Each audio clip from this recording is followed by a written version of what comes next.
Today I want to address a question that came up in the comments, which is what to do if you've tightened your truss rod as far as it'll go and your neck is still bowed. So I'll give you the sort of 3 stages of the approach that I would take for that. I'm Dave with Stringing Together, and let's dive in.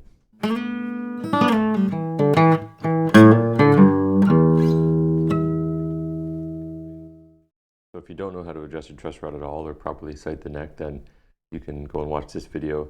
But assuming that you do and you've done that and the neck is still bowed, then this is sort of the first stage of approach, which is letting the truss rod do what it's going to do. So for that, I just take the strings off and I'll let it sit for a day or two. Sometimes it can take up to 24 hours to feel the full effects of the truss rod putting its pressure upward on the neck.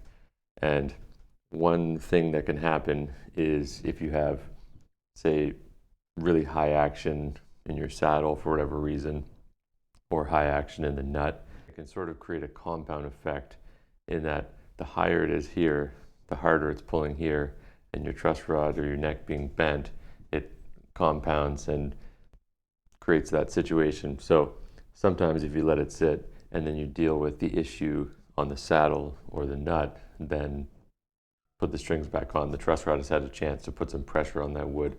Sometimes that can fix the issue. So that's stage 1, is letting the truss rod, let the guitar sit with the strings off and make your adjustments that you need to on the nut or the saddle, and then put the strings back on and reassess.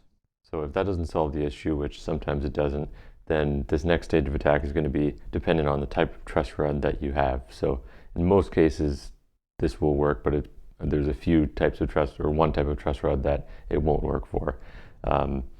So if you want to go into more depth with that, I do have a video that describes all the different types of truss rods. Basically, if you have a single action or a dual action one-way truss rod, then you're going to have a nut that moves along a thread. So if it's a single action, the nut is working against an anchor point. So when you tighten the nut, it just bends a single rod. Or the dual action one-way truss rod, the nut pushes against a bar that's sitting on top of another bar, and that pushes up on this part of the guitar. In those cases, you can take the nut right out.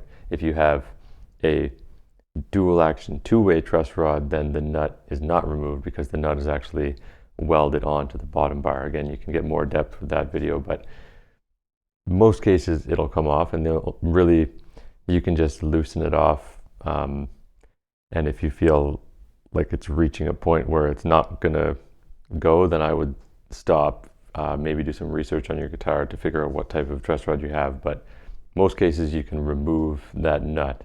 Basically what you can do by removing the nut, since that nut, it can only go so far along that truss rod before the thread ends, you can increase that space by adding a spacer on there, and then that'll just give you a little bit more push on that rod. Now, depending on how far the situation has gone, you might also want to use a clamp to put pressure down this way. So you've taken the nut off, you have it set up like this, so you have an anchor point here and an anchor point on the body, and then you take a clamp and you press down, not too hard, on the neck until you see it start to have a back bow. Then, with the spacers on the thread, you tighten that truss rod back on, lock it in place, and then slowly release the clamp, and that will hopefully hold your neck in place. You can even give it a slight back bow, because once those strings go on there, it's going to pull that pressure forward again. And the way that wood works is once it's found its sort of resting point, it wants to stay in that point. So you have to kind of teach it a different resting point, if that makes sense.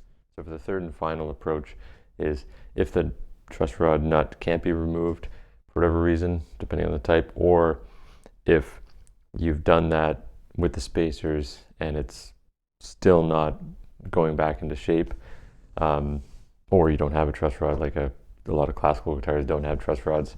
So in that case, what you need to do is use heat and moisture. So,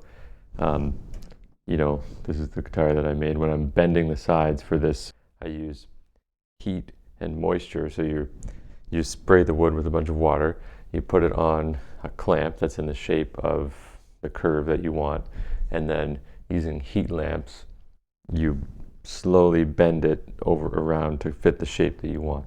So you can sort of use the same process, or if you're building a skateboard, for example, you'd have to use heat to bend the wood, heat and moisture. So you can sort of do the same thing with the neck. So you want to have a humidifier set up right here. You'd have a heater set up, so you're heating it and you're throwing a bunch of moisture at that wood, which it's over the course of a couple days, it's going to absorb. And you also have a clamp that you're gradually tightening and tightening farther to push down this way. And then, of course, you're going to need to keep that on there while it dries out. So once you've reached the stage that you want, remove the moisture first, keep the heat, let it dry out a little bit, and keep that clamp on there. So this is a process that can take several days or longer, depending on the neck. So that's the sort of third and final approach. If you're dealing with an electric and you don't want to go through that, then you could just buy a new neck and attach it on there. You can do the same thing with an acoustic too, but it's a bit more work. So hopefully that answers the question of the different approaches that you would take. You kind of have to experiment with it, and every guitar neck's different. Different types of wood are going to react differently. So do some experimentation with that if you're having that issue. And once you start pressing down the neck, you're also going to have some issues with frets popping up. And if you imagine that when the neck has a back bow, it creates more space in the actual gaps, and therefore you're going to have frets popping up. So you're also going to have to learn how to deal with the frets, keep in mind. And on that note, if you do want to learn how to do fret level, so seating the frets, potentially gluing them and leveling them off, then you can go to the description below and download my free course, Foolproof Fretwork.